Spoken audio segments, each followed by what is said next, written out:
Putain, je suis dégoûté, j'ai mis des lumières rouges mais ça se voit pas en fait.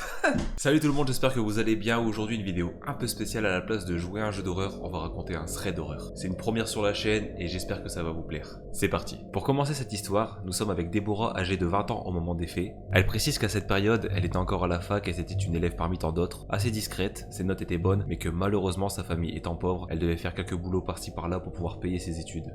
Elle prenait tout ce qui lui tombait sous la main. Vendeuse en boulangerie, garder des enfants, tant que ça payait, elle prenait. Sauf que cette fois-ci, à la place de demander au voisinage, elle décida de faire un tour sur internet pour trouver des choses plus intéressantes, et pourquoi pas mieux payées par la même occasion. Et c'est là qu'elle vit une annonce où il fallait tout simplement passer une nuit dans une maison pour la surveiller et faire acte de présence. Elle voit que cette tâche est bien payée. Au début, elle avait un peu de doute, parce que rester dans une maison à rien faire et en plus être bien payé, c'est limite trop beau pour être vrai. Mais après avoir eu la personne au téléphone, elle apprend que le propriétaire est médecin et qu'il gagne très bien sa vie. Donc pourquoi pas? Même moi j'aurais sauté sur l'occasion. Arrivée sur place, la jeune étudiante prit les consignes, qui étaient de regarder de temps en temps les caméras de surveillance et de tout simplement allumer les lumières dans la maison pour faire signe d'activité. L'homme lui expliqua ensuite que c'était pour faire croire aux voisins que la maison est habitée et pour faire fuir d'éventuels voleurs. Déborah, dans sa tête, c'est clairement le feu. Elle peut faire ce qu'elle veut dans la maison, et en plus elle serait bien payée. Tout le monde veut ce job de rêve, clairement. Après le départ du médecin, elle a commencé à regarder un peu les caméras de surveillance, à allumer brièvement les lumières. Une heure plus tard, c'était Netflix dans le canapé. Normal. On aurait tous fait ça, je pense.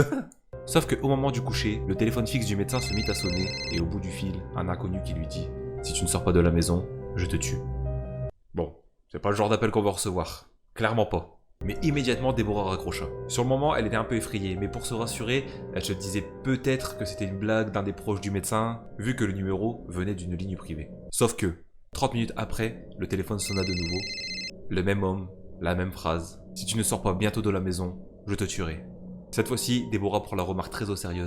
Pris de panique, elle raccrocha et elle appela la téléphoniste de suite. Cette dernière lui demanda de rester plus longtemps au téléphone avec l'homme en ligne, environ 1 minute pour qu'elle puisse tracer l'appel si cela se reproduit. Et 30 minutes plus tard, le téléphone sonna. Le même homme, la même phrase. Sauf que cette fois-ci, malgré la terreur, Déborah parvient à le garder au téléphone au moins 1 minute. Où, tout au long de cette minute, l'homme répéta la même phrase « Si tu ne sors pas de la maison, je te tuerai ».